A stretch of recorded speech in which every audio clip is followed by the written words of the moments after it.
My name is Ashley Newman. I currently hold the position of Manager of Technical Training here at the Wilson plant, and I've been with Bridgestone for 6 years.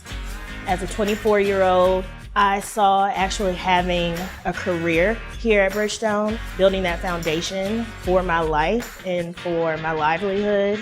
As Manager of Technical Training, I'm responsible for the onboarding of our new hires here at the plant.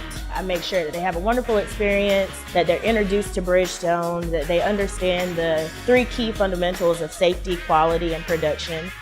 I can honestly say that everyone I have crossed paths with, worked next to, whether it be on the machine, whether it be in the office, I've had a connection with them, and Bridgestone cares about building that connection. At the end of the day, people are working hard, and that's what makes Bridgestone so unique.